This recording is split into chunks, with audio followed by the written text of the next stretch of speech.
کیا صرف فرض پڑھنے سے نماز ادا ہو جاتی ہے؟ میرے آفس کے جو ساتھی ہیں وہ زیادہ تر صرف فرض کی پابندی کرتے ہیں، تو کیا صرف فرض کی ادائیگی کرنے سے نماز پوری ہو جاتی ہے یا اس کے ساتھ سنت بھی ادا کرنا ضروری ہے؟ یہ بھی زہیب صاحب نے پوچھا ہے دبئی سے، ایک ہی آدمی کے 3 سوال بھائی۔ دیکھیں، سنت موقدہ وہ سنت ہے جس کی بہت زیادہ تاکید ہے، جو نبی صلی اللہ علیہ وسلم نے ہمیشہ پڑھی ہے۔ جیسے فجر کی 2 سنتیں آپ ہمیشہ پڑھتے تھے، ظہر سے پہلے کی 4 سنتیں، ظہر کے بعد کی 2 سنتیں، مغرب کے بعد کی 2 سنتیں، عشاء کے بعد کی 2 سنتیں، تو انہیں چھوڑنے کا معمول بنا لینا یہ ٹھیک نہیں ہے۔ اس میں علماء کہتے ہیں گناہ کا خطرہ بھی ہے اور ایسا شخص قابل ملامت بھی ہے،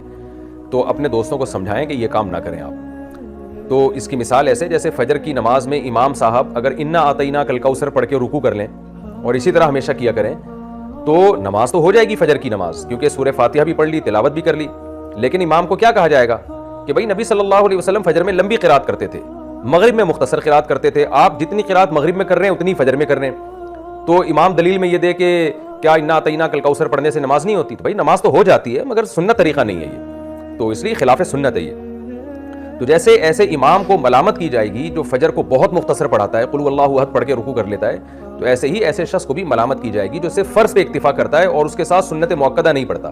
لیکن بہرحال فرض ادا ہو جاتے ہیں اگر کوئی سنت موقدہ نہ بھی پڑھے،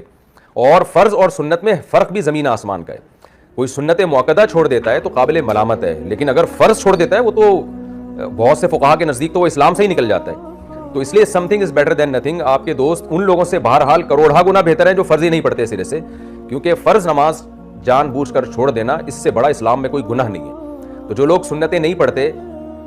اور وہ یہ کہتے ہیں کہ اگر ہم سنتیں پڑھیں تو فرض پڑھنا بھی مشکل ہو جاتا ہے، بعض لوگ ایسے ہوتے ہیں نا کہ یار کون اتنی لمبی نماز پڑھے، تو ان کو ہم یہ کہتے ہیں something is better than nothing, کم از کم کبیرہ گناہ سے تو اپنے آپ کو بچا لو نا، فرض ہی پڑھ لو، تاکہ وہ جو اتنا بڑا اکبر الکبائر ہے اسلام میں نماز کا قضا کر دینا، اس جرم سے تو بچ جاؤ۔ تو ہم ان کو مشورہ تو یہی دیتے ہیں کہ اس چکر میں کہ بھائی سنت نہیں پڑھی جا رہی تو فرض نہ چھوڑو کہیں، کم از کم فرض ہی پڑھ لو۔ لیکن یہ بات بہرحال ہے، قابل ملامت بہرحال وہ شخص ہے جو سنت موقدہ چھوڑ دیتا ہے، تو معمول اس کا بنانا ہے۔ اور میں کہتا ہوں کہ جب آپ فرض پڑھنے کے لیے مسجد میں آ ہی گئے تو پھر سنتیں پڑھنا اتنا مشکل ہوتا نہیں۔